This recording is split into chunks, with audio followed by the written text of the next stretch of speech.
Worldwide, we're looking at approximately 350 million people with diabetes. There's no question that we're in the midst of a diabetes epidemic. Right now, 1 in 3 Medicare dollars is spent in the care of people with diabetes. 1 in 10 total healthcare dollars is spent on people with diabetes. There's no question that this is a major problem. What in particular is the correlation with the diet and diabetes? I'm not going to get into that. Into diet? No.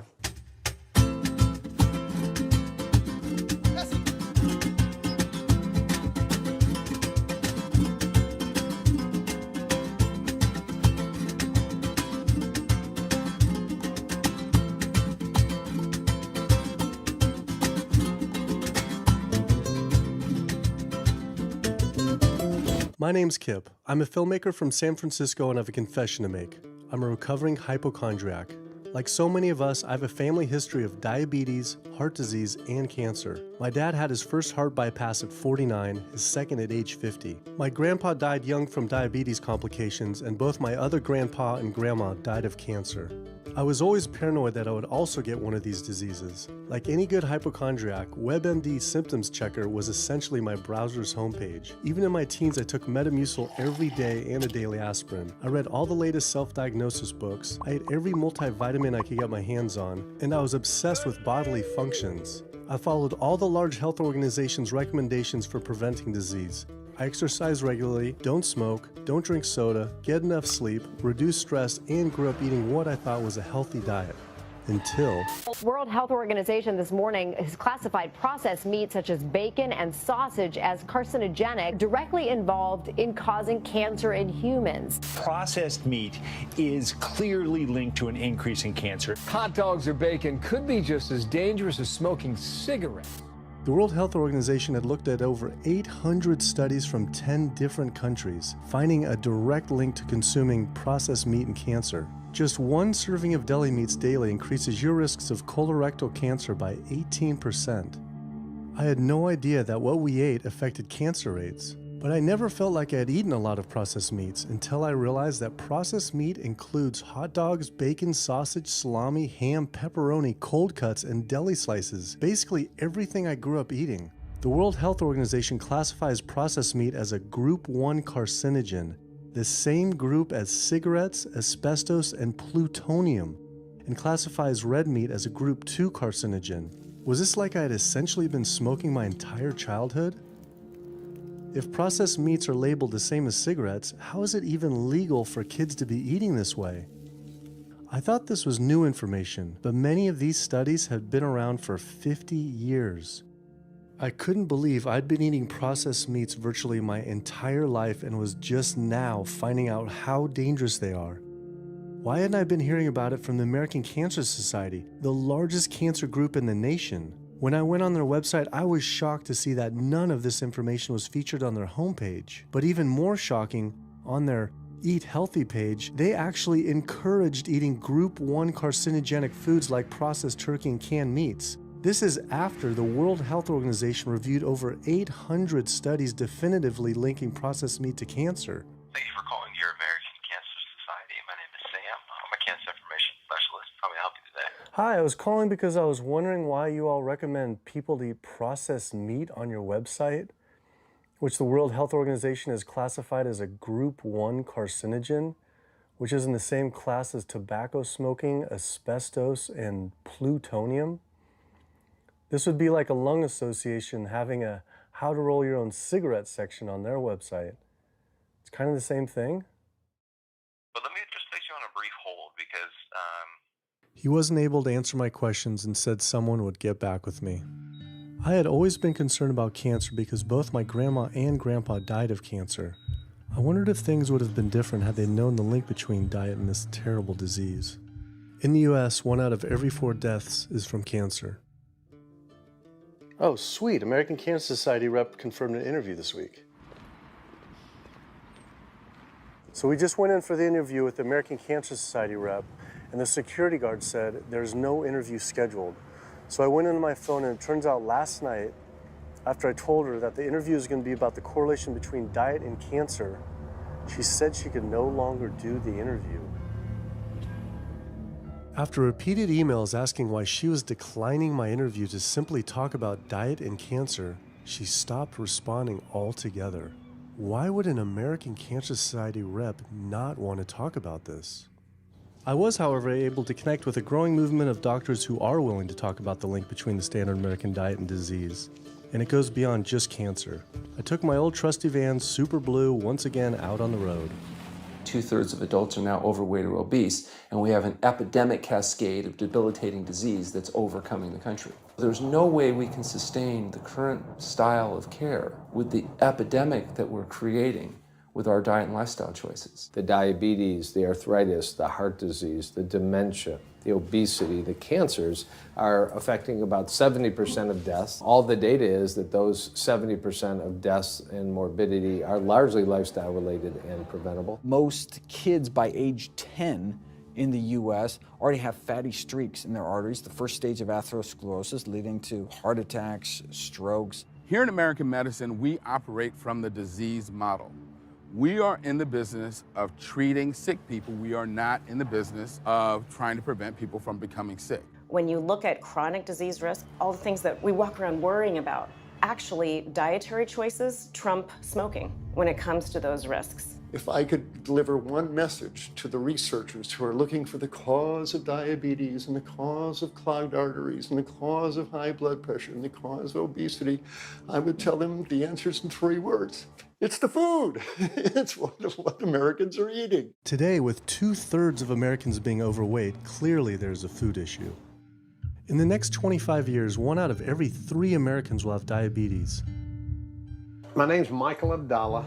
I'm from Atlanta, Georgia, and unfortunately I was diagnosed about 10 years ago with diabetes, and 8 years ago I had 2 stents put in. I don't know where to go, I don't know what to do. You're just like out of options and you don't know what to do. You're taking medicine, you listen to this doctor, and the cardiologist says take this, and the endocrinologist says take that, then your general practitioner doctor says you don't know what's going on here. And it's a real challenging thing, and it's something that you don't want to get it. You just don't want to get it. Government and media almost exclusively blame lack of exercise and sugary foods as a cause of diabetes. But I wanted to talk with an actual expert on the role of diet and diabetes. I went to speak with premier physician, diabetes expert, and researcher, Dr. Neil Barnard.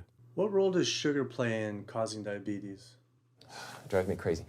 Diabetes is not and never was caused by eating a high carbohydrate diet, and it's not caused by eating sugar. The cause of diabetes is a diet that builds up the amount of fat into the blood. I'm talking about a typical meat-based, animal-based diet. You can look into the muscle cells of the human body and you find that they're building up tiny particles of fat that's causing insulin resistance. What that means is the sugar that is naturally from the foods that you're eating can't get into the cells where it belongs. It builds up in the blood, and that's diabetes. I had never heard that meat was associated with causing diabetes. We had always been told that sugar or obesity caused it. Renowned weight loss bariatric surgeon Dr. Garth Davis, though, agreed. Everyone thinks that you get diabetic because of carbs. They did a huge study in that EPIC study, 500,000 people. Carbs consumption was inversely related with diabetes. In other words, the more carbs someone ate, the less diabetes they had. But meat was strongly correlated. Get that aha moment. The starches, the carbs are good for you.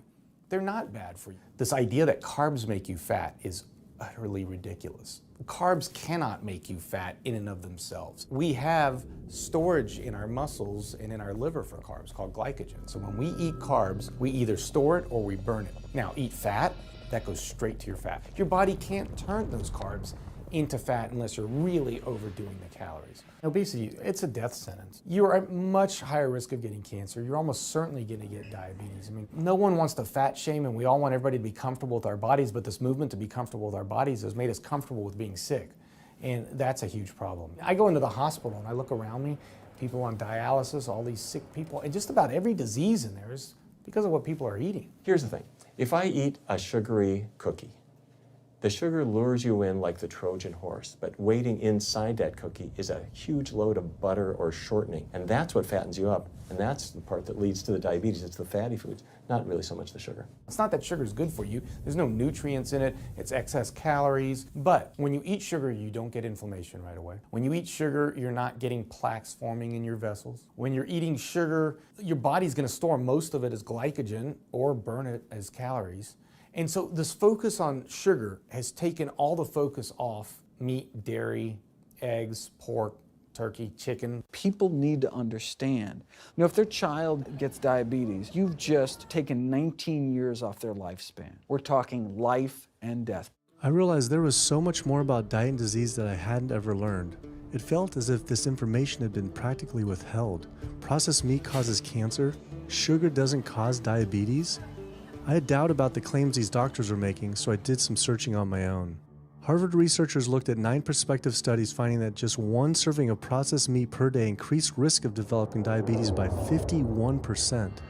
The link between eating meat and developing diabetes became undeniable.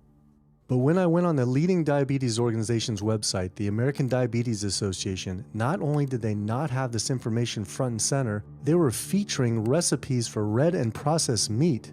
And on their recipes for healthy living, they had bacon-wrapped shrimp? What the hell? All right, send an email to American Diabetes Association, see if they'll get back to us. As destructive as diabetes is, it pales in comparison to heart disease. Over 17 million people die every year from cardiovascular disease. It is the leading cause of death around the world. Nearly 1 out of every 3 people will die from this disease. The amount of people who die from cardiovascular disease is the equivalent of 4 jumbo jets crashing every single hour, every single day, every single year. My name is Amy Vresnick, and I'm from Swampscott, Massachusetts, a little bit north of Boston. And I recently went to my doctor for asthma because I had a very hard time breathing. And while there, she did some blood work, and one of the tests was C-reactive protein, and on a scale there was a scale of 1 to 3, 1 being low for cardiac event, 3 being high for cardiac event, and my number was 10.82. What does that mean? That means I am on the road for a heart attack, and she said probably within the next 30 days. 30 days? 30 days, if I'm going the way I was going. I take this for my heart arrhythmia, take this for pain, oxycodone for pain, and lorazepam for stress, cyclobenzaprine for a muscle relaxer, also take Topamax and Prozac, and I also use a CPAP machine to help me breathe, and my asthma has been so bad this past year, I use it during the day as well to get some air. I am tired when I wake up. I'm tired during the day. I take a nap. I'm still tired. I can't breathe. And I know I need to make a change for my health, or else I'm not going to be here for my family. When we speak of heart disease, I would say the role of alcohol is pretty small. The role of sugar is very small too. Smoking is big, but the good news is that most people have quit or never did smoke. The problem with animal-based diet, its contribution to heart disease is huge and it is pervasive. All this expensive imaging, procedures, bypasses, medication, none of which has one solitary single thing to do with the causation of the illness. So you die of a completely benign foodborne illness that never had its causation treated. When we eat these kind of dead meat bacteria toxins, within minutes, you get this burst of inflammation within your system such that you basically paralyze your arteries. You get this stiffening of the arteries, their inability to relax normally in half. So it's not like decades down the road eating unhealthy, there'll be some damage. No, we're talking damage right then and there within minutes of it going into our mouth. Many people are given the diagnosis of Alzheimer's disease when it's not true Alzheimer's at all. The vast majority of people suffer dementia due to their tiny blood vessels in their brain clogging up up and their nerve cells being shortchanged of oxygenated blood. And guess where that blood vessel dementia comes from? Those little tiny arteries are clogging up from that steady stream of fat, cholesterol, etc. It's really quite clear from the standpoint of cancer and the standpoint of cardiovascular disease that animal protein plays an enormous role. Is chicken better? It's a question of whether you want to be shot or hung. The flesh food that I would eliminate from the American diet would be poultry, would be turkey and chicken. A brilliant advertising campaign has convinced people that, oh, it's white meat, it's healthier. The leading source of sodium in the American diet for adult is chicken. It can be labeled all natural chicken, but be injected with this salt water, I think up to 800 milligrams of sodium. Heterocyclic amines are clear-cut carcinogens, and they can form in any kind of meat as it's heated, as it's cooked. But by far the biggest source is chicken. We sent researchers into fast food and family restaurants. Not only were there carcinogens in every single restaurant, but we found them in every single chicken sample that we took. If somebody brings their family in and they're buying a bucket of chicken, nobody tells them that there are carcinogens. If you're selling carcinogens to people, you've got to warn them that they're in there. But the American Cancer Society encourages people to switch from red and processed meat to chicken. Why would the American Cancer Society tell people to switch from eating one carcinogenic food to another when a Harvard University study showed that men with prostate cancer who eat large amounts of chicken increase their risk of the disease progressing 4 times? The #1 dietary source in America of cholesterol is chicken because of the volume of chicken. You know, chicken's become grilled chicken and organic chicken. It's machismo, but it has nearly as much cholesterol per gram as red beef. So just on sheer volume, it's the #1 source. Yeah, eggs being close behind. I'd never really thought about eggs much. I just thought of them as a standard part of a healthy diet. But then I found a study suggesting that eating just 1 egg a day can be as bad as smoking 5 cigarettes per day for life expectancy. The yolk of a hen's egg is the most concentrated glom of saturated fat and cholesterol. It is made to run a baby chicken for 21 days with no outside energy. It is pure fat and cholesterol. And when we put that into our bloodstream, it coats our red blood cells. Our blood gets thicker and more viscous. It changes our hormone levels. It raises our cholesterol levels. There's nothing healthy about eating the yolk of the egg. But I thought cholesterol and saturated fat wasn't an issue anymore. You know, these saturated fat studies that have come out trying to vindicate saturated fat, this is a campaign by the dairy industry, right? #1 source of saturated fat is dairy. It's not meat. 2008, the global dairy industry got together at a meeting and explicitly, read their agenda, was to neutralize the negative impact of milk fat by regulators and medical professionals, unquote. So what did? They funded studies. The main study that started the whole saturated fat media craze was funded by the National Dairy Council. The egg industry similarly funds studies that confuse consumers by making claims that eggs don't negatively affect heart function. That is, only when compared to eating a McDonald's sausage McMuffin? So what they're really saying is that eating eggs is just as bad as eating a McMuffin.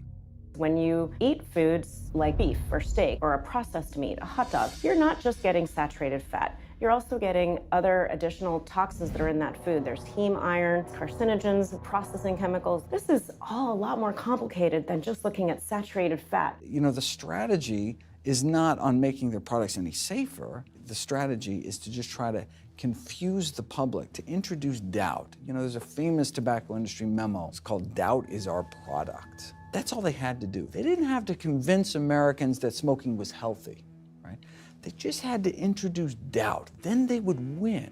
If there's just enough controversy, people kind of throw up their hands, I don't know what to eat. Confusion is their game. I really don't think people thought what they ate led to heart disease. They think, oh, it's genetic, my parents had it. And I don't think people really think that what they ate led to diabetes. I think, oh, my parents had it, I was gonna get it. And certainly cancer, they don't think that way. People have bad lifestyles that they've inherited environmentally. They've been exposed to a certain way of eating and living that they've carried on into their adulthood, passed on to their children. That is why they go on to develop the same diseases that their parents and grandparents may have had before them. But it is not inevitable. Even if you have a genetic predisposition, doesn't mean it's going to necessarily manifest. And what determines whether it manifests or not may be those epigenetic variables, the things that you can control, the environmental factors, the dietary factors, the lifestyle factors. So we can actually change the expression of genes, tumor-suppressing genes, tumor-activating genes, by what we eat, what we put into our body. So, you know, even if you've been dealt a bad genetic deck, you can still reshuffle it with diet. I had always thought that I would develop heart disease at a young age because both my dad and grandpa had heart attacks. I was taught that they were genetic, but their heart attacks probably had less to do with genes and more to do with their diets high in meat. That's why when I went on the American Heart Association's Heart Healthy Recipes page, I could not believe they had an entire section on beef recipes. This was just like the American Cancer Society encouraging eating Group 1 carcinogens on their site.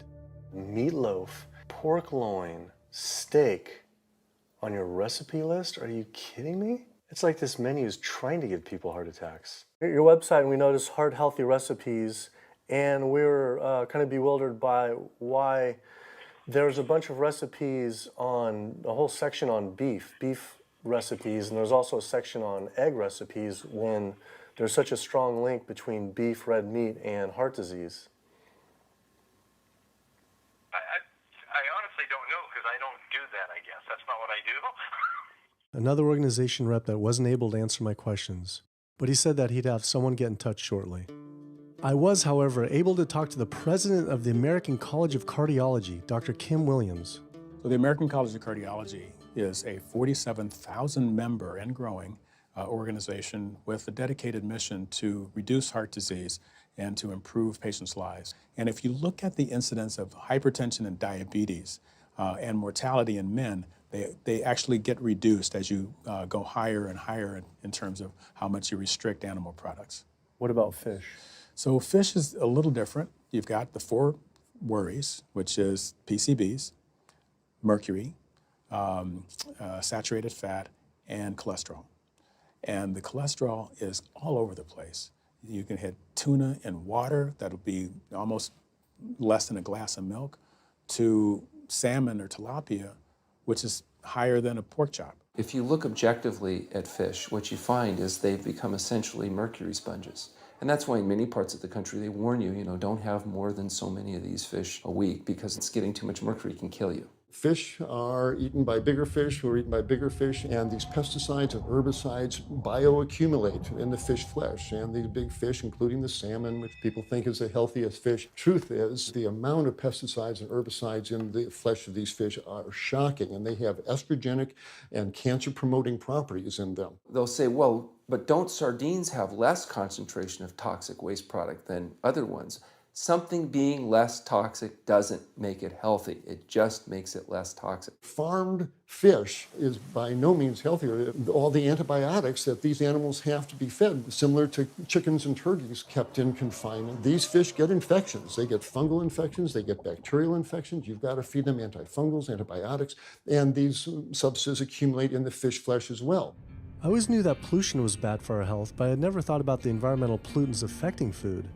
Dioxins, being the most toxic man-made chemicals known to science, cause all sorts of things. They cause endometriosis, they cause cancers, they cause endocrine disruption problems. Most of your exposure, 93% of it, comes from eating meat and dairy products because it climbs up in the food chain so effectively. So you can get exposed to living near these incinerators and breathing it, but it'll take you 14 years to breathe in as much dioxin as a cow will ingest by eating the grass in one day. And that dioxin will accumulate in its fat, which includes the milk and the meat, and anyone eating meat or dairy products is going to get that dose of dioxin, so it climbs up the food chain every step. Men have no way in their bodies to get rid of dioxins, but women have 2 ways. They're both involving having a baby. One is that dioxin crosses the placenta into the growing infant, and the other is that it comes out from the breast milk. So if you have a meat and dairy consuming mother breastfeeding that infant, then the highest impacts of toxic exposure like mercury and dioxins will go to that infant. Pregnant women are told, oh, certain types of fish should be avoided. But what about all these other animal products which are introducing, imagine as the fetus is developing, introducing these very harmful toxins which create reproductive abnormalities, developmental problems, and hormonal issues right as the child is developing, the most critical stage of development. It does make you worry when people say, don't you want to have a little bit of milk because you're pregnant? Don't you want to have some fish because you're pregnant? Who do you think is going to get the chemicals that are in that? All these environmental toxins and toxins from the feed that they're being fed accumulate in their tissues and are released into the mother and unfortunately to the child when you eat these products when you're pregnant. So this includes antibiotics, hormones, steroids in animal feed. Commercial animals are largely fed GMO corn and soy, which are very laden in pesticides. PCBs have been banned since the 70s, but they persist in the environment. Dioxins, all of these compounds can create hormonal, reproductive, developmental damage as well. Eating organic beef, poultry, pork, or fish will not help you avoid contaminants like mercury, like dioxins, like strontium-90, because they fall out over all sorts of farm fields and water bodies, and they don't skip over the organic fields. And so really the contaminants are coming in regardless of how these animals are raised.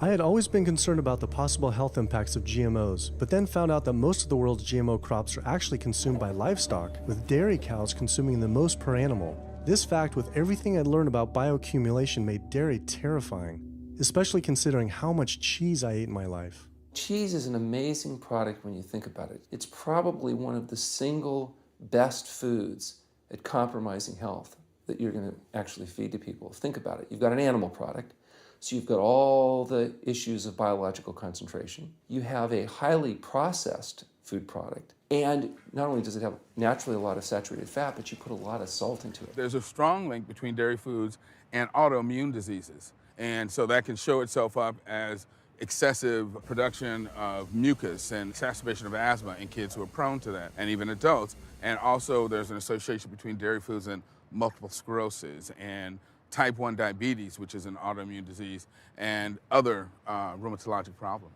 Cow's milk is baby calf growth fluid.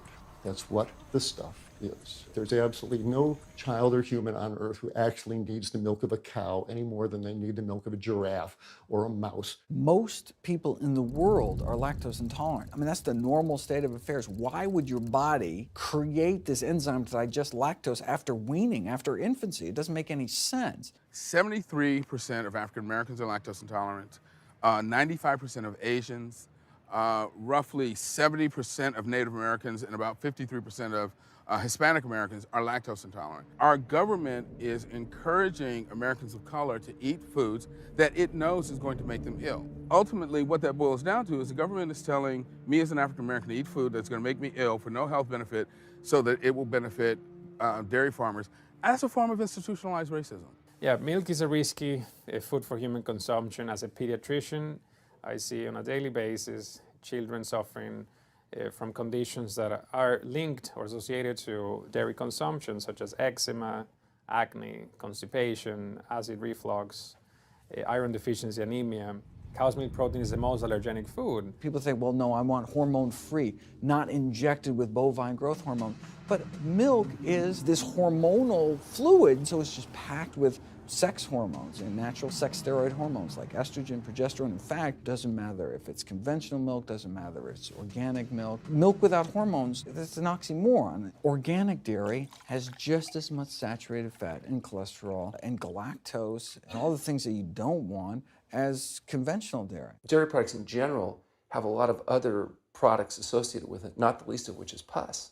I mean, they actually have laws limiting how much pus you can actually have in a milk and still sell it. I believe it's like 750,000 pus cells per cc. Because, I mean, you wouldn't want too much pus and it'd be like pure pus. People might object. In fact, you could think of cheese as kind of coagulated cow pus, if you would. But I was always told that we need milk for strong bones. I'm Jane Chapman, and not too long ago, finally got some x-rays of the hips and back. Severe bilateral osteoarthritis of the hips. And actually, I'm scheduled for 2 hip replacements. That's bone on bone. It's the grinding of the joints. My stability is scary. I hold on to the walls if I'm at home. I've been told to use a walker. I'm only 61. This is not how you're supposed to live when you're this old. I have a really hard time believing that that's all that's left. Researchers have studied bone development in kids and whether they get stress fractures and that kind of thing. And the kids who drink the most milk have 0 protection. Milk does not build strong bones. Harvard researchers have looked at a large group of older women. Over an 18-year period, the milk drinkers had 0 protection from fractures. So this old notion that somehow milk is going to build strong bones or protect your bones later in life, it's a myth. People that drink milk have higher rates of hip fractures, have more cancer, and live shorter lives. It turns out that countries with the highest dairy consumption also have the highest rates of osteoporosis, so clearly drinking more milk doesn't protect your bones. Doing more research, I found that dairy was linked to many different types of cancer as well. Just like many of us, I thought that the majority of cancer was due to genes, but only 5 to 10% of cancer is actually genetic. Any cancer is caused by a DNA mutation, but that's not enough. So that can cause that first cancer cell, but one cancer cell never killed anyone. 2 cancer cells never killed anyone. But 1 billion cancer cells, now we're running into problems. So we need to reduce the growth factors in our body, like IGF-1. Insulin-like growth factor 1 is this cancer-promoting growth hormone involved in every stage of cancer cell growth and spread and metastases.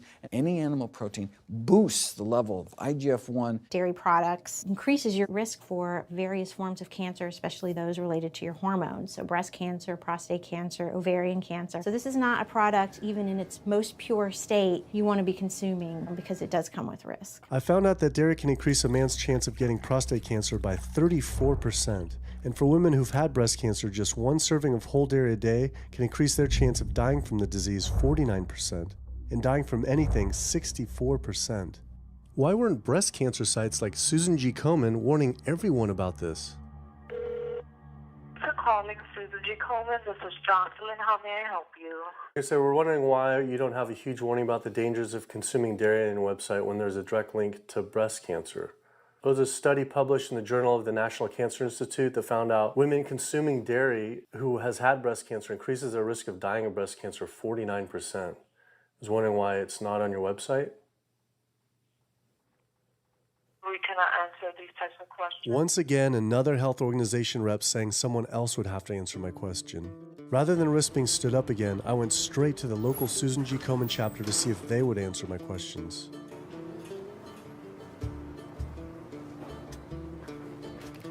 They didn't want to answer my questions in person either, and told us to stop filming, but promised they would connect me to the national office directly. Susan G. Komen's Pink Ribbon campaign had done a lot to raise awareness for breast cancer, although it was confusing to see pink ribbons on dairy yogurt containers. Breast cancer can be prevented with a healthy diet and lifestyle, but we're not. We're talking about pink ribbons and putting all the money into research for the cure. I, for one, know that I would want my daughter, my mother, me, I want to focus on not getting to that point, and that's where I would like to see more energy and effort put. I had been a hardcore cheeseaholic virtually my entire life, despite the risks, but like so many others, I seem to have been addicted to it. It turns out that the casein protein, that's the main protein in dairy products, and particularly in cheese, it breaks apart in the human digestion to create what are called casomorphins, casein-derived morphine-like compounds that go to the brain and they attach to the very same receptor that heroin attaches to. Don't get me wrong, they're not as strong as that, but they are strong enough to make you come back again and again and again, despite the fact that you're gaining weight, you're more unhealthy than you've ever been, but that cheese just calls out to people. Casomorphin may play a role in SIDS, in sudden infant death syndrome, may play a role in autism. This is one of the reasons why we don't want infants drinking milk from cows. Human breast milk has 2.7 grams of casein per liter, compared to 26 grams per liter for cow's milk. That's practically 10 times more. No wonder it's so addictive. This talk about addiction made me think about all the drugs animals are fed. I went to the headquarters of the Center for Food and Safety, the nation's leading FDA government watchdog group, to see how concerned we need to be about drugs in our food. So that we know of, there are at least 450 different drugs that are administered to animals, either alone or in combination. These drugs are given to animals for a variety of reasons, very, very few of which are actually beneficial to consumer health. We've got drug companies that work real hard to make sure they can sell lots of drugs to people raising cows, pigs, and chickens. The pharmaceutical industry sells 80% of all the antibiotics that it makes in the United States to animal agriculture. Antibiotic residues are found in meat, other antimicrobials are found in meat, there has been ractopamine found in meat, there's been hormones found in meat. So right there you're talking about 4 different drugs that could be, in the same piece of meat. The pharmaceutical company is supposed to show the safety of animal drugs. They're not really testing to see what the impacts of these drugs are on humans. They're really looking to see what the impacts of these drugs are on animals. When we try to get information on some of the health studies and the environmental studies, from federal agencies, we get back page after page of blacked out information because the company claimed confidential business information. Consumers have no idea what is in the products that they consume. So how sick something makes me and how bad it pollutes the environment is a secret for a company. In the animal agriculture industry, as in the tobacco industry, these companies really have a vested interest in making sure that the public doesn't have information about their effects and what risks are really posed to consuming them. You have this system where animals are living in their own waste. They're living next to animals that are sick or even dead, and they're stuck in cages with these animals. The bacteria tends to spread, so that the pathogens that are being created in these filthy conditions are breeding resistance to antibiotics, and the public are becoming exposed to those. We already have people dying from salmonella and other things that you eat. We're having about 3,000 people die every year in the United States. That's more than the number of people that were killed in 9/11 in the Twin Towers in New York. If we had some terrorist organization killing 3,000 people a year, we would be all over it. The antibiotic-resistant bacteria deaths that we have, on top of that, you get 20,000 people dying a year. That's 7 9/11s every year. Can you imagine if that many people were being killed by some terrorist group in the United States every year? We would find them.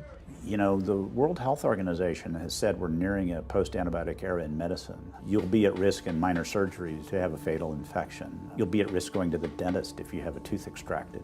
Or it'll be like Civil War medicine. You get an infection in your leg and you cut your leg off. So you have this very dangerous situation. By crowding these animals in, they become a perfect engine for generating a new flu virus that can come out into the community. If you lived near a swine spray field, not even the CAFO, but the waste disposal field, you were 3 times more likely to have a MRSA infection. You can't see how it impacts the average person's life in Duplin County, North Carolina, and not be a little upset about it. From an environmental standpoint, from a community standpoint, from all other aspects, North Carolina, we're in a state of emergency. We've already had bouts of swine flu, or H1N1 as they prefer to refer to it. That particular swine flu incident was originated on a farm here in North Carolina. There's approximately the same number of hogs in North Carolina as there are people. Between 8 to 10 times the amount of feces is produced by a hog, an adult hog, as compared to an adult human. 10 million pigs in North Carolina produce the waste equal to 100 million humans. This is the equivalent of the entire U.S. eastern seaboard flushing their toilets into North Carolina, but there is no waste treatment. The pigs' waste falls through slats in the floors of the sheds they are forced to live in. It is then pumped into giant waste pits, which leach into rivers and streams, and is pumped out unfiltered onto fields, further polluting the environment and neighboring health. When you go back and you look at where these hog facilities are located, there's a disproportionate number of them that are located near communities of color, low-income communities. It is definitely a human rights issue. My sister, she have asthma, and you know, her brother, he have asthma. He's 3, and we don't know what she might have. I have asthma, I have sinus, I have sarcoidosis, that's the bacteria, and I have a pacemaker, which is 6 sinus syndrome. But you know, mostly everybody in this neighborhood got asthma or either cancer. My neighbor there died from cancer probably just last year. My nephew down the street, he's got cancer. He's in terminal cancer, stage 4. Not a smoker, not a drinker. And it's not in his lungs. It's in his lymph nodes. But see, if you live here and saw the way they do, you wouldn't eat no pork. Well, I don't eat bacon because I know where it comes from. When they die, they go into a box and they decompose because they swell especially from heat. A truck come and pick them up, take them to the processing plant in Rose Hill, round them up into feed, and feed it back to the hogs. If I come out this door, if he's spraying there, it's gonna come in my face. It hit you right in the face. It smells like something that you have never smelled before. It smells worse than a dead body. It's the family graveyard. I have my grandmother out there, my sisters, my brothers. When we go to the funeral, he used to spray. During the funeral? During the funeral, yes. During the funeral. Yeah, he spray. And when the people come, everybody be closing their nose up, saying how it stink. They can want to have a cookout on Sunday, he'll spray. Do you think he does it on purpose? I think so, because he just sprays Sunday. He always sprays Sunday.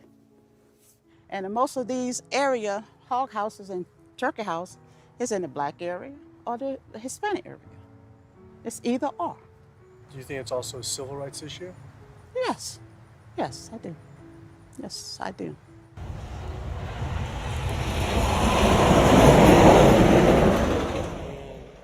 There have been times in the past that I have gotten ready on the Sunday, gotten ready to go to church and come out, and the smell was so strong that I had to go back and regroup because it got in my clothes and I just couldn't go to church smelling like hogs, you know. I just couldn't do it. So I don't think the government cares. They care more about cooperation than do people, individuals. And they're going to keep on. They're going to put more chickens in this state. This is the feast season. You're in capital of the world right here in North Carolina. My state. Look, there's a blue line stream right here come into my property almost, and the Contentney Creek right here. I've seen that blue line stream now filled with feces and urine from that hog pen, and they can say, well, we feed the world. They're not interested in feeding the world. They're interested in making money. You take the money away from them, they'll let the folks starve. Because if you want to feed the world, you can feed the world with more corn, using corn and wheat and stuff like that, and you can meat. Meat is a luxury item. When we're doing things that hurt other people, we're wrong. But a lot of good people will sit there and eat bacon knowing that it's causing someone else to be very unhappy. I woke up the next morning to find the Burden River had experienced another massive fish kill from the pollution running off hog farms. Tens of thousands of fish were washing up on shore. All this talk about health, I realized that I was only focused on personal health. But health started to mean so much more to me. It was about health of my family and our communities. I couldn't under good conscience support an industry that I knew was harming others. Pollution from animal agriculture isn't just an issue in North Carolina, though. Raising animals for food produces more greenhouse gases than the entire transportation sector. It is a leading cause of rainforest destruction, species extinction, ocean dead zones, and freshwater consumption.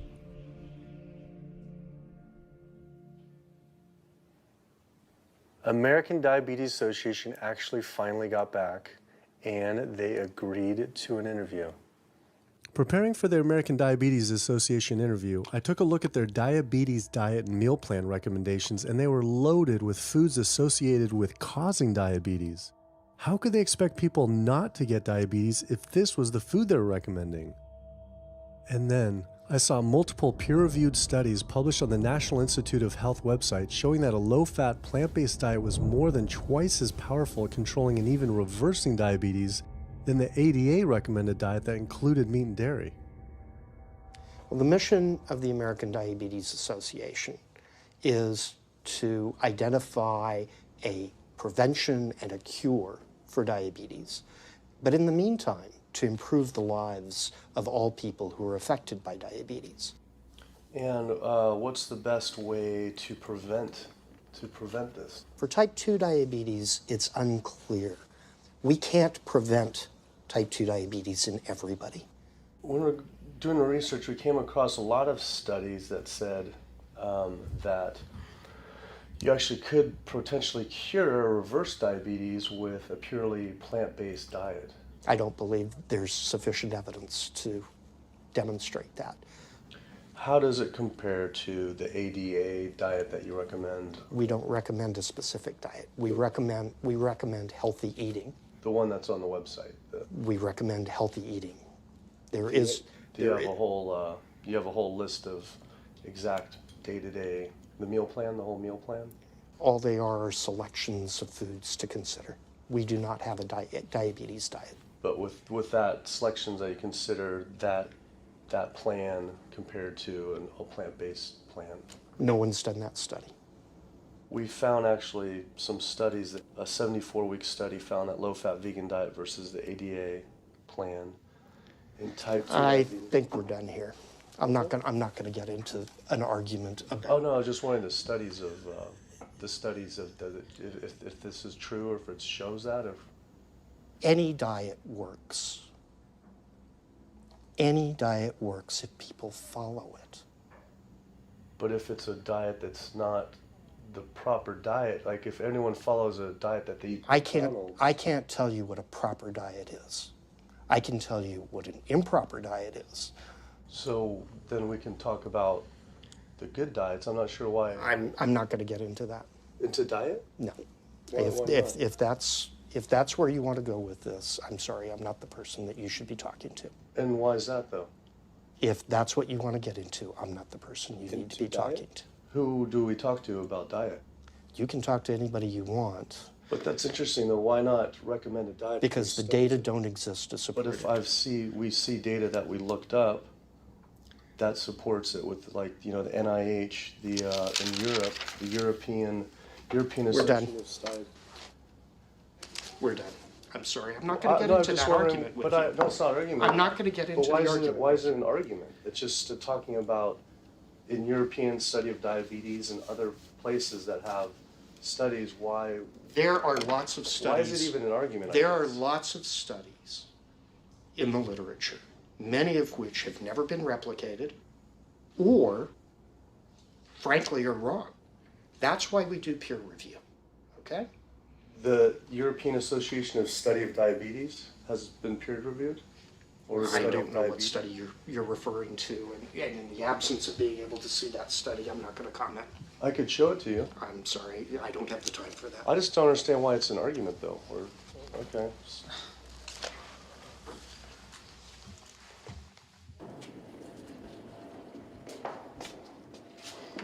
That was interesting.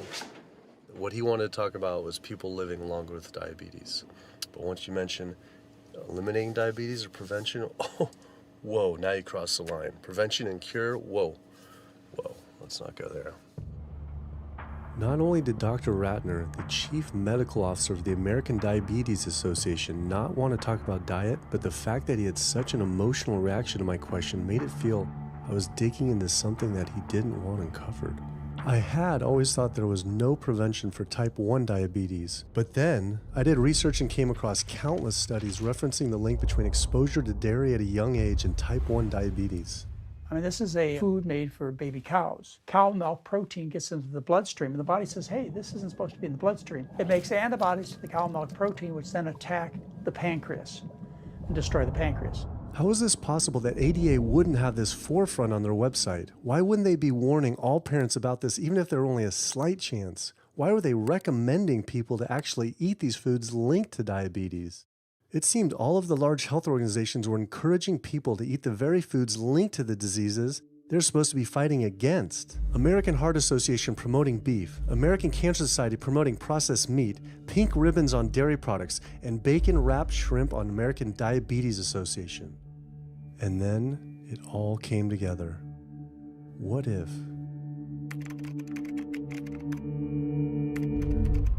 And there it was. The American Diabetes Association was taking money from Dannon, one of the world's largest dairy yogurt producers, Kraft Foods, makers of Velveeta processed cheese, Oscar Mayer processed meats, Lunchables processed kids meals, and Bumblebee Foods, makers of processed canned meats. American Cancer Society was taking money from Tyson, one of the world's largest meat producers, and Yum Brand, owner of Pizza Hut, KFC, and Taco Bell. Susan G. Komen was supposed to be fighting breast cancer, was corporate partnering with KFC, Dietz Watson Processed Meats, and Yoplait Yogurt. And the American Heart Association was probably the most disturbing of all, taking hundreds of thousands of dollars from the beef industry, poultry, and dairy producers, and millions from fast food and processed food manufacturers. Every single one of these organizations was taking money from meat and dairy companies that are associated with the causes of these diseases. This would be like the American Lung Association taking money from the tobacco industry. I was sick of not getting answers, so I went to the headquarters of these organizations myself. We have to speak to someone in person.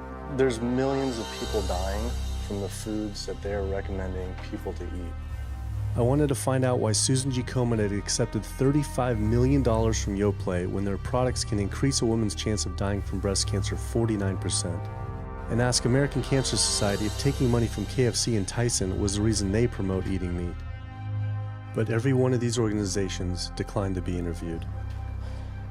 What's really sad is that we cannot trust information from these leading health organizations like the American Heart Association, the American Diabetes Association, because they are taking money from the very industries who are causing the problems that they're supposed to be helping to prevent. So that makes the truth something that you are not going to be hearing as far as nutrition goes from these organizations. Well, that would be the end of their funding, that would be the end of their jobs, that would be lawsuits, they would bring the entire catastrophe down upon their heads, and they would essentially disappear as organizations. This one time I got invited to a charity fundraiser for the American Diabetes Association, and I showed up and they had a whole buffet and it was all just animal products. I remember like a big thing of barbecue chicken.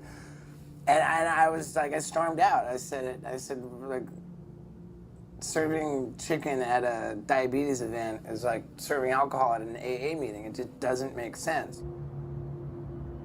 We had scheduled to film an interview with a prominent surgeon, but before we could get inside the building, the hospital's media relations manager stopped us. Actually, I understand that Dr. said that you could film here today, but unfortunately that's not going to be able to happen. I know that he advocates for patients changing their diets, but the hospital makes money off these surgeries, and the reality is he does too. So we can't do anything that's going to negatively impact the hospital, so unfortunately you're not going to be able to film here today. I was sickened by how open she was about the hospital being more interested in profits than people's health. But it wasn't just this hospital or these organizations. Even the US government is involved too. Every 5 years, the US Department of Agriculture creates dietary guidelines for Americans. The committee who writes these guidelines has been made up of individuals who have received money from McDonald's, the National Dairy Council, the American Meat Institute, the National Dairy Board, the National Livestock and Meat Board, the American Egg Board, Dannon, candy and sugar companies, Coca-Cola, and Anheuser, just to name a few, which means we are getting our dietary recommendations from the very industries that are killing us. And when the USDA, makes a pyramid or a power plate every 5 years for the American public, they're going to guarantee that on that plate are going to be foods which, when consumed, will result in millions of Americans perishing. The USDA, which is supposed to be protecting us, has two missions. It's supposed to protect us, and it's supposed to protect the producer. And guess what? When those two come head to head, they usually choose the producer. In internal documents uncovered by Dr. Greger, the USDA admitted that eggs cannot legally be called nutritious, low-fat, part of a balanced diet, low-calorie, healthful, healthy, can't say it's good for you, or even safe. Yet they still promote these products to the American people through federal checkoff programs. If you ask somebody if they've heard of the checkoff program, the odds are they haven't, although daily they are seeing the messaging that these programs produce. So checkoff programs are responsible for the messages that we see on TV, on the internet, on bus billboards and magazines that say things like, milk, it does a body good, or milk life, beef, it's what's for dinner, pork, be inspired, the incredible edible egg. The dairy checkoff program gave $12 million to Domino's to just market cheese-heavy products. And this is the USDA, this is the government. If you've seen those ads for the Pizza Hut pizza, the stuffed crust, or a pound of cheese, those are all government advertising schemes for the industry. How can we put more cheese on beef? How can we put more milk in a coffee? Things like that to just drive consumption of these just unbelievably unhealthful products. So McDonald's, for instance, has 6 people staffed full-time, according to records we found, whose salaries are paid for by this government program, but funded by the producers who are regulated by it. And these 6 people sit there at McDonald's headquarters and just come up with ideas. Triple cheese decker McCheese muffin stuffed bacon cheese slider? With extra cheese? Nice. Yes. You don't think of it on a day-to-day basis that these are government programs. The Wendy's bacon double cheeseburger, government program. The steak fajita at Dunkin' Donuts, government program. You would just never think that this just pure garbage from a food standpoint is coming from a federally funded program. That's one of the things that makes checkoffs so incredibly creepy, is that it is our government telling us, eat more beef, drink more milk, eat more cheese, eat more pork. One of the very effective ways that the dairy industry promotes its products is to reach children. because kids are impressionable, they're going to be consumers for their entire lives, and you might as well get them while they're young. So dairy spends at least $50 million promoting its products in public schools throughout the country with posters with people with milk mustaches and messages like milk does a body good or milk life. Targeting young people, right? The tobacco industry had to keep replacing their customers who are dying with new customers. The meat industry knows they have to target young people. That's why we have these foods in schools and marketing messages at a younger and younger age for kids to get hooked on all the wrong kinds of foods. So there's all kinds of parallels. School districts where processed meats are all over the place. Maybe it's going to be bacon on the menu, sausage, hot dogs, or a pepperoni pizza. Any of those things are processed meats, and those are pretty much the worst of the worst with a direct link to colon cancer. And yet you have every day in the schools meal items with processed meats. If the Surgeon General puts warning labels on tobacco because of their cancer risk, why aren't the same warning labels on meat?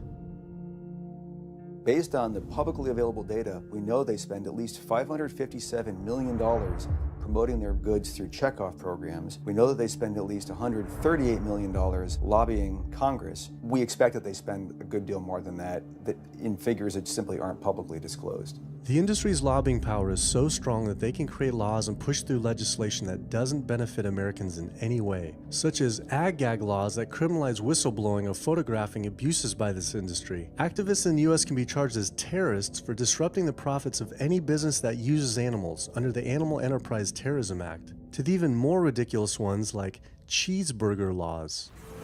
A cheeseburger law is a law that says a plaintiff cannot recover against a manufacturer, distributor, or retailer on the theory that the food made the plaintiff obese or caused an obesity-related disease. Cheeseburger laws are a direct response to a problem that the tobacco industry has had. Big Tobacco has paid $400 billion to state Medicaid programs. Cheeseburger laws proponents say, we don't want to see the same kind of thing happen to the meat and dairy industries. The fact that these laws are based on a model template called the Common Sense Consumption Act is actually ironic, because what they're saying is you, the consumer, should have the common sense to know that our food is bad for you. I've often typified the meat industry to people who maybe don't understand its power and reach, as it's got all the money of big tobacco and big pharma, and it has the personality of the National Rifle Association. So any little thing that comes up, man, they beat it to death.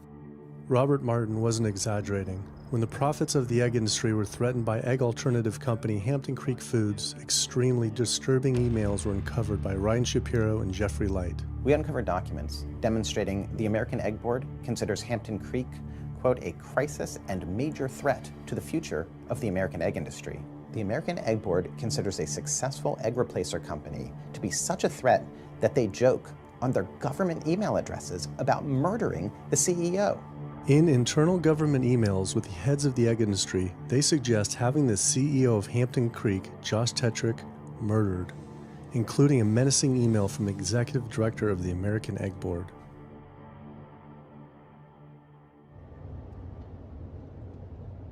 The meat producers don't have to pay for the heart disease or the environmental destruction or any of the other externalities, as economists call them, that their products cause. You know, then there's the whole pharmaceutical aspect of it, and the fact that there's a very strong pharmaceutical industry and lobby that has a huge stake in preserving the status quo. And these chronic diseases, these are the cash cows of the pharmaceutical industry. You have a $5 billion stent industry. Do they ever want to see that go away? We've got a $35 billion statin drug industry. Do they ever want to see that go away? I'm talking about the pharmaceutical industry effectively controls what doctors are told. Most research isn't put into prevention, it's put into the medication that we might use for that particular disease.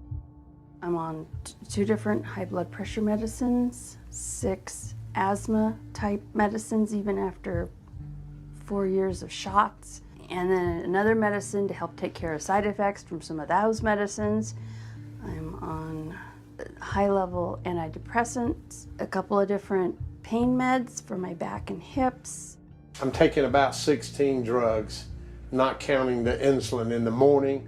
I take insulin in the morning, insulin at night, 32 to 34 units of insulin. Lantus to be exact. Some of these meds are for diabetes. This is for peeing. I have to use this for my prostate, and then I have to use this for the heart, and I have to use this for blood pressure. And it's just on and on and on and on. The doctors are telling me this is what I've got to do for my whole life, and it's frustrating, and it's very stressful, and I don't know how long my liver's going to last taking all this stuff.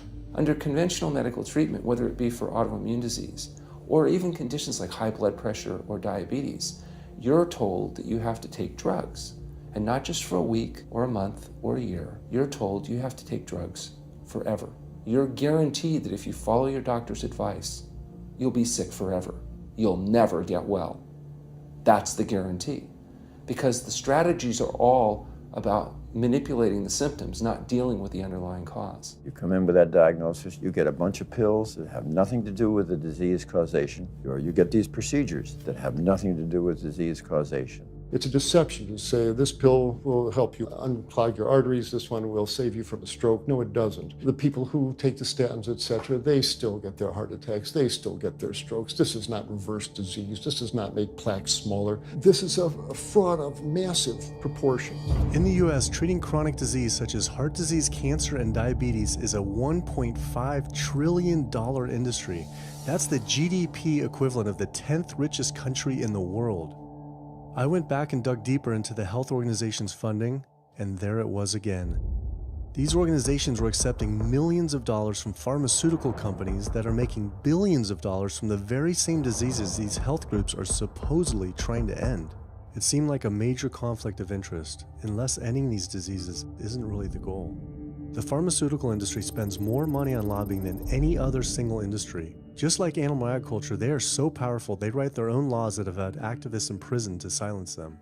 Government's in bed with anyone that gives them the most money, which is the pharmaceutical industry, which is the animal ag industries. Like, they are pumping the government full of money and resources, and in return the government's giving them what they want: subsidies, imprisoning activists that go against them. And I think it's quite telling that these industries are working so hard and spending so much money to criminalize people for simply taking a picture, for simply recording what's going on inside of these facilities and making it known to the public. They're behind walls, they're underground, they're in these secret facilities that no one knows about. But if they did, they would be shocked and outraged. And I think people would not want to think that their pharmaceuticals, that their food are coming from these places. And that's why I think the ag laws are what they are, is because they are trying to silence people into not speaking out and not showing the truth.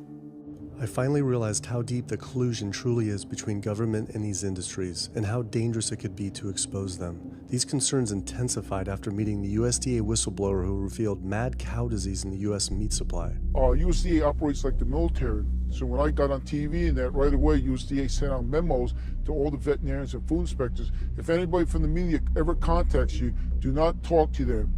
Refer them to Washington, D.C., and we will talk to them. So right away, shut up everybody.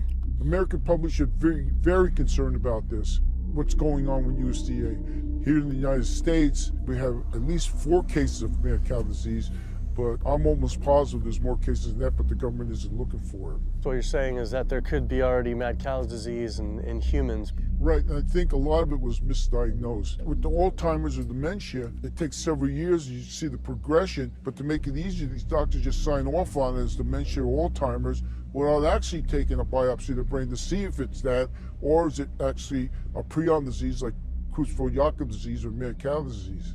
Do you think it's safe to eat meat? I personally don't think it's safe to eat it because of the fact how the line speeds are increasing, and also our inspectors are not well trained enough. At the present time, the line speed now is going about 220 cows an hour. That gives you about somewhere around 4 cows per minute, so that's 15 seconds per cow. These dangerous slaughter speeds means that animal waste ends up everywhere. Testing shows 88% of pork chops are contaminated with fecal bacteria, 90% of ground beef, and 95% of chicken breast sample contain animal waste bacteria. There is nothing clean about eating this way. But it just isn't waste, it's also pus-filled infections. You can see there's a bump or some kind of abscess underneath the hide. Most of the time when the hide's pulled off, Either that will open up the abscess and the pus will come out, or if it's deep-seated, when the inspectors are doing their work or the company employees, they might stick their knife into an abscess and it explodes all over the place. I had heard enough. I was utterly disgusted by the corruption, the greed, the disease, and the abuse I was learning about. The very animals we were killing us and the planet. But so many people eat meat and dairy every day of their lives, and we are so concerned about getting enough protein. Do we have to eat meat to get complete protein? Oh my God. You want me to jump off this building, don't you? Well, first of all protein is made by plants. I'll state that again for the record. All protein is initially made by plants, all of it. And it is not necessary to eat animal tissue in order to get protein. Only plants have the ability to actually take nitrogen from the air, break those molecules apart, and incorporate that nitrogen into amino acids and then make protein. Any protein you get from an animal is simply recycled plant protein.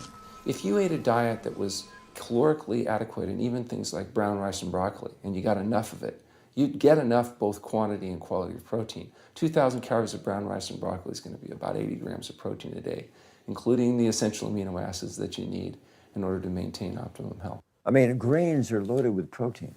Beans are loaded with protein. Vegetables are loaded with protein.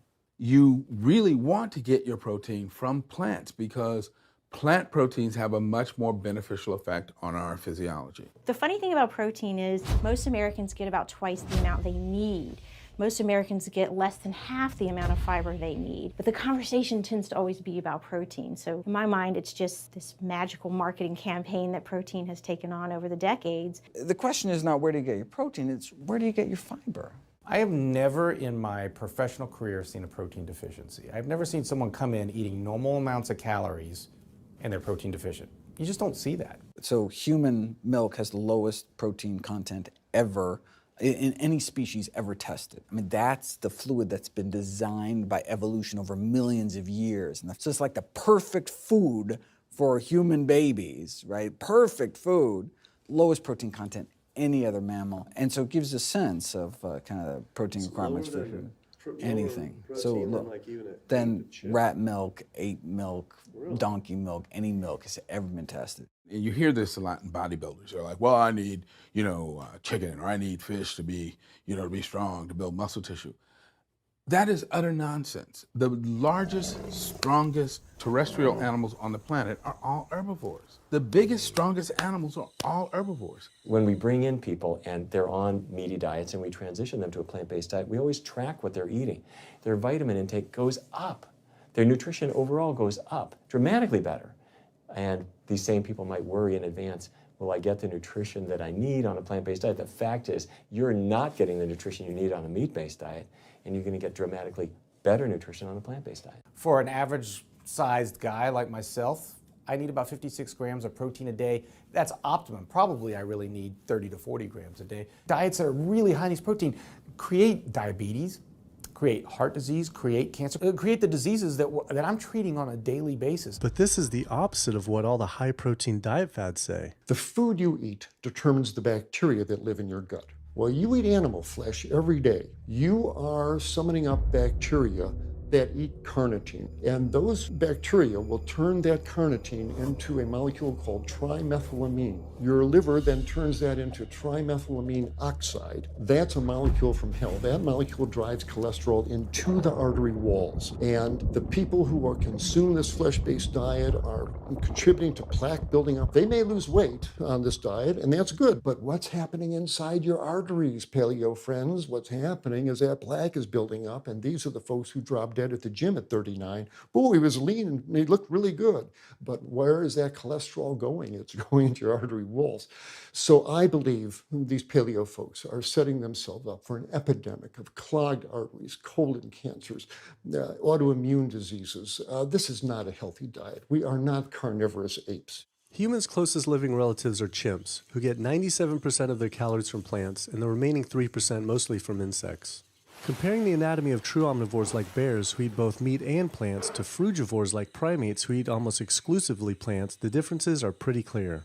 Frugivore teeth have flat molars for chewing plants, where omnivore teeth are serrated for stabbing and tearing flesh.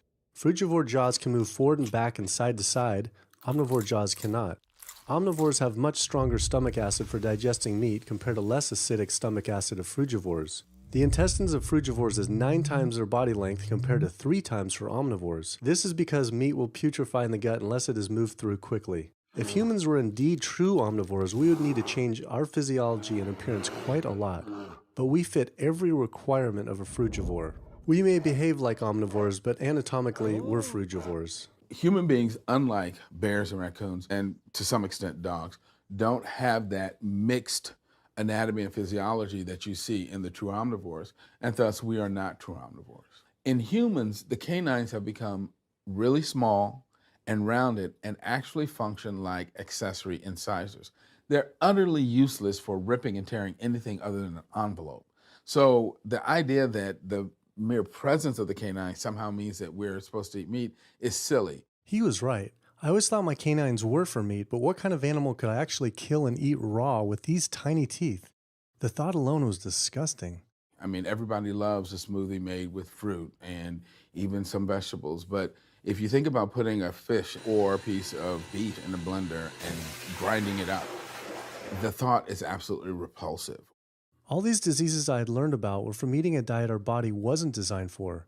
What would happen if we started eating a diet our body actually was designed for? The data is crystal clear that you can stop and reverse heart disease with plant-based diets, scientifically shown. I've seen it in my own patients. People who adopt low-fat plant-based diets can actually reverse their heart disease, and that literally means watching the plaque start to go away, something they didn't think could happen. My experience with patients is, and those studies show, that when people adopt a fully plant-based diet, their cholesterol levels plummet within a few days. And if you do blood tests in a couple of weeks, you'll see dramatic improvements. Yes, your numbers are going to look great within a week or two. Your cholesterol can come crashing down. In fact, if you're on medications, your doctor may have to pull off your blood pressure medications so your blood pressure don't drop too low because it can work too good. Like that, the side effect is not having to take drugs. In a groundbreaking study published by Dr. Esselstyn following patients suffering from cardiovascular disease, 99.4% were able to avoid major cardiac events by going plant-based. Because it's not just heart disease. It's hypertension, it's diabetes, it's strokes, it's heart attacks, it's several of the autoimmune diseases, lupus, asthma, GERD, osteoporosis. I mean, there's a multitude of diseases, even rheumatoid arthritis. It can be so dramatic. When you see these poor souls with just absolutely crippled with rheumatoid arthritis go plant-based, then they come off their medication. I wanted to follow up with Jane Chapman, who had been suffering from severe osteoarthritis, and I could not believe what I saw after only a few weeks of fasting and changing her diet. So it's so amazing to see like this only a few weeks later. I know. From going from the walker, needing wheelchair assistance at the airport, to strolling down the street, enjoying the fresh air, the sunshine. 2 weeks. It's all it took, 2 weeks to get off all the meds and start to feel the inflammation just kind of drain out of the body, where the movement was much easier. Just a lot of healing occurred very, very rapidly just by doing the right things for your body.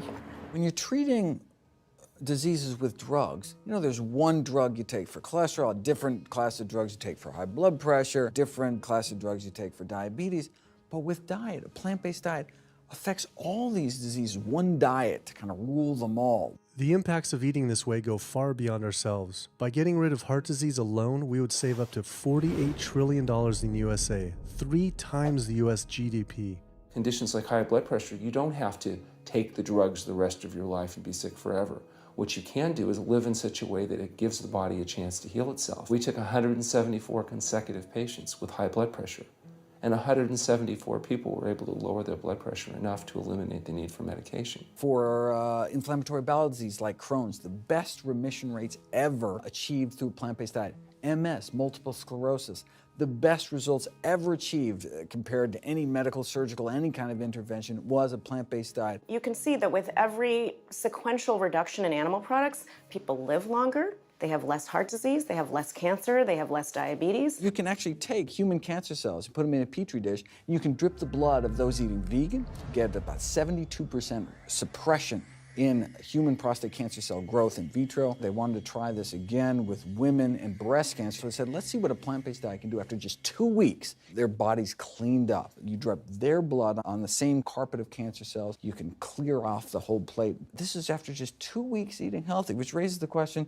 what kind of blood do we want in our bodies? My background is in industrial and systems engineering, and that was my career path for a long time until I got thyroid cancer, and everything changed from there.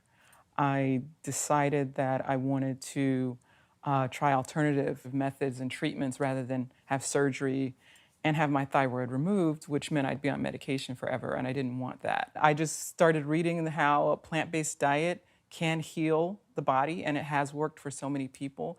So I immediately just switched to a completely whole food plant-based diet. After a year, the cancer was completely gone, and my thyroid had shrunk to normal size, and I was completely free of that. This was tough to believe. Couldn't this all just be from eating healthier though, like no sugar? Turns out Dr. Walter Kempner from Duke University back in the 1940s was reversing some of our worst killer diseases with diet alone. And the diet he was using was not only strictly plant-based, but it was made up of white rice, fruit, and table sugar. And he was reversing diabetes, he was reversing malignant hypertension, reversing heart disease, the diabetic complications, reversing diabetic blindness. So these people basically had death sentences, went to him, and were given basically sugar, this horrible diet, but it was strictly plant-based. If this information had been around since the 1940s, why don't all doctors know this? We're not taught about the power of food in medical school. No one is taught that the changes that we make with our diet are probably the single most powerful thing we can do to determine our destiny. It trumps our genetics. Why isn't your doctor telling this? Odds are your doctor never learned any of this. In fact, there was even a bill introduced just mandating physicians get 7 hours nutrition training every couple years, just to kind of stay on top of it. And who came out against that? The California Medical Association. Even the family physicians, the surgeons, all the mainstream medical groups came out opposed. It's 7 hours, that's a lot, even if it's over 1 4-year period. So they're not just kind of neutral, but they're actually actively opposing nutrition education. Ironically, when patients come to doctors with questions, they assume that the doctor knows something about nutrition, and so it's kind of a double whammy that doctors haven't been taught much about nutrition. Why don't we hear about this from dietitians when nutrition is their entire specialty? Turns out the American Nutrition and Dietetics Association puts out nutrition fact sheets written by the industries themselves. The industries pay $20,000 per fact sheet and explicitly take part in writing them. So you can learn about eggs from the egg industry, and you can learn about lamb from the lamb industry. This would be like learning about the benefits of smoking from the tobacco industry. When people are eating meat, I think of it as a bit like smoking. It's sort of Russian roulette. You may not get diabetes, but your chances of getting diabetes, about 1 in 3. You may not get cancer, but your chances, if you're a man, about 1 in 2. A woman, 1 in 3. Your chances of gaining weight, 2 out of 3. It's not all diet, but most of it is. The best thing that you can do to make sure that you empty all those bullets out of the chamber and you're not taking risks with your health is to get the animal products out of your diet and eat healthy foods. I came to True North to help me with my asthma and to lose a little weight, and it's amazing. Just in 2 weeks of changing my diet, don't have to take any asthma medication, no antidepressants, no pain medication, no heart medication, nothing, no medications at all. And it's just incredible. I was taking Oxy and Advil, and I was taking 800 milligrams of Motrin 3 times a day just to get through the day because I was in so much pain. And now, nothing. Wow. Nothing at all. 2 weeks. 2 weeks, So 14 days. All that medication, you're completely off. Completely off everything. It's just been so frustrating to me because I went to so many different doctors for help, and I tried so many different medications to help me with my asthma, and nothing helped, and I was stuck on the couch for the last 10 months, unable to breathe. And now in 2 weeks' time, 14 days, I'm off my medication, and I can breathe, and I feel good, and I can walk. My life has changed, and it only took 2 weeks of a whole plant-based diet. That's incredible. Yeah. That is incredible. It really is. That's amazing. It really is. I feel so blessed and so good and just so happy to be doing this, and I'm hoping that I can be a role model for other people and not be pushy about it, because everyone's going to do it in their own time. But thank God my time is now. So. Thanks. Thanks. As powerful as Amy's story was, I knew for some, eating 100% plant-based would still seem extreme. I think there's this sense that everything's okay in moderation, right? But we haven't seen that moderation works. There really isn't a study that shows that by eating meat and eggs in moderation, you can actually turn your heart disease around and get better. But I know people who've given up meat and they felt sick. Yeah, it's unlikely that anybody's symptoms are caused by a dead, decaying flesh deficiency. The lack of highly processed animal food products in the diet is not going to be associated with the causal factor about why they're sick. There is going to be a reason why they're not feeling well, but that's not going to be one of them. So I've had people go vegan and they come back to me and they're like, I'm hypothyroid and my doctor says I'm hypothyroid because plant-based diet makes you hypothyroid. I'm like, so what does your doctor tell all his meat eaters that are hypothyroid? Well, what's an animal flesh or dairy that you can't get in plant-based? Cholesterol, heterocyclic amines, E. coli. You know, if you think about it, there is nothing in an animal-based diet that you can't get in healthier form somewhere else. The only other vitamin is vitamin B12. It's not made by plants, not made by animals either, made by little microbes that blanket the earth. So because the way we live in our sanitized world, unless you're eating bacteria-contaminated foods, we need to get a source of B12 from somewhere. And so the healthiest, cheapest, safest source is to get a vitamin B12 fortified food or vitamin B12 supplement, not to get it from meat and dairy. What about people who say they have to eat meat for their blood type or their genes? I mean, it's like I need meat because I'm a Capricorn, or I need meat because I have an A+ blood. I mean, it's like, what do you say? No one has to eat meat. I mean, there's no vitamin, mineral, nutrient that you can't get from non-animal sources. Valentine's Day, I decided to go vegan and give up all meat, which was never in my thoughts in a million years, but I've heard so much success from people that are vegan. And so I gave up all animal products whatsoever. I've lost 29 pounds. I've been able to cut my meds in half. I've been able to cut my insulin in half. And now I'm going for the moon. I'm going to cut it all out. In the last 6 weeks, we've just had 3 grandchildren. And my ugly face is going to be around to see them graduate from high school and college. I'm going to be here. My mission is to let everybody know you do not have to suffer from diabetes and cancer and heart disease because someone in your family had it or because the doctors are telling you this is what's going to happen. You can take charge of your health and have a positive outcome just like I did.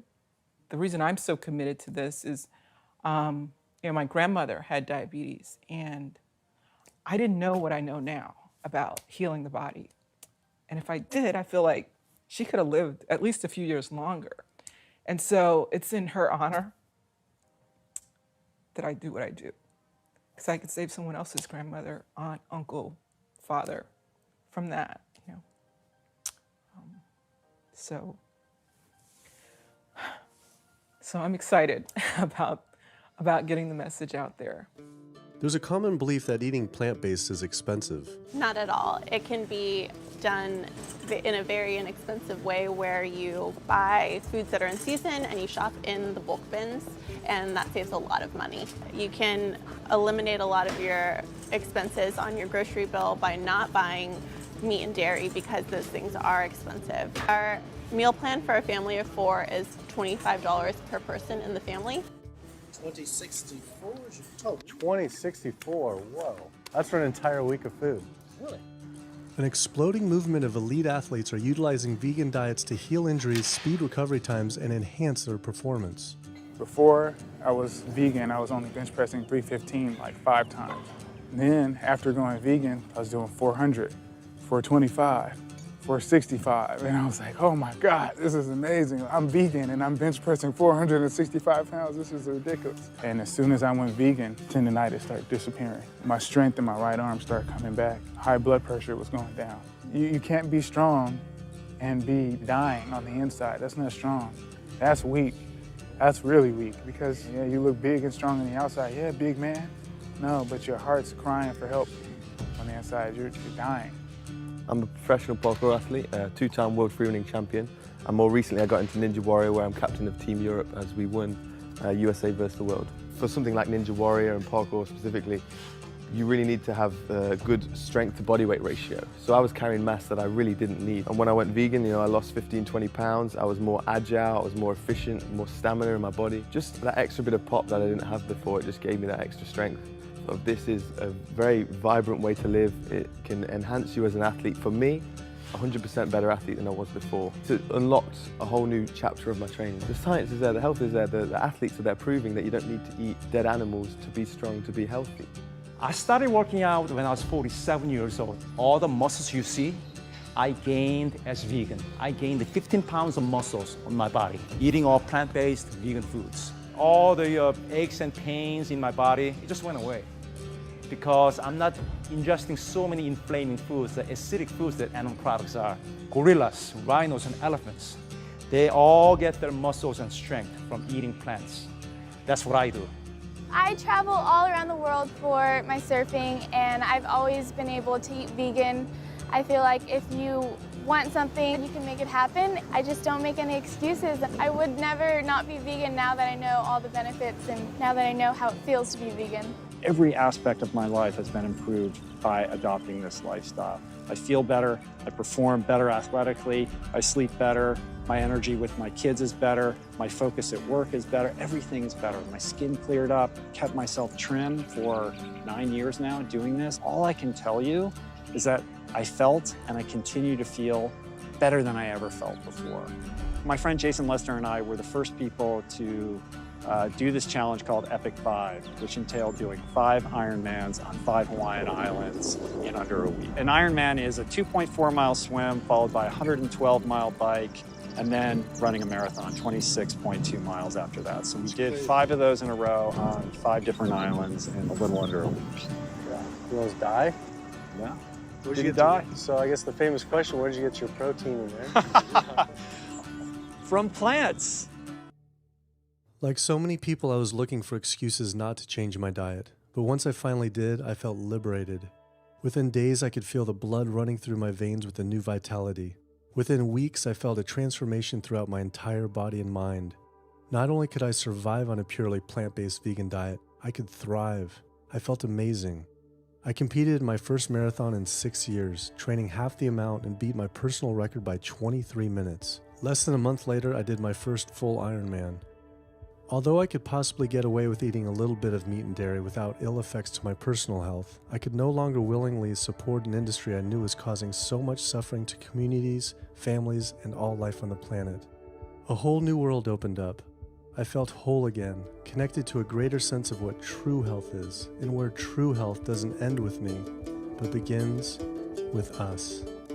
If people adopted a plant-based diet, the changes we would see in our individual health, in our national health situation, and in this physical environmental world we live in would be so profound. I mean, today, you can say, I'm not going to eat that stuff anymore. It's one thing that I can do myself personally to make a difference. It will give you a greater sense of well-being and happiness when you know that, one, you're not destroying your health every time you sit down to eat, you're not promoting cruelty, and you're not damaging the earth. I don't want my gains to be at the detriment of the planet of other things. And yet, I'm not weaker, I'm stronger. That's the beauty of it. When you're altruistic, when you make choices for the greater good of others, it comes around, benefits me as well. It benefits us all. Studies show that we can not only survive, but we can thrive. I just feel this is a great way to live, not harming other beings when we can be healthy and happier. I love it. It's a great life. I never thought that I could feel this good at this age, and I just want everybody to feel this way. I feel like a 20-year-old. I'm almost 50. Nothing tastes as good as healthy feels, basically. And so the choices that we make every single day, day in and day out, around our food, has the capacity to bring us true health and optimal wellness, not just individually, but collectively, as a species and for our planet. We're not going to live forever, but while we are alive, we can live well. And for me as a doctor, that's what I want to see. Where there's a will, there is a way. And I believe that.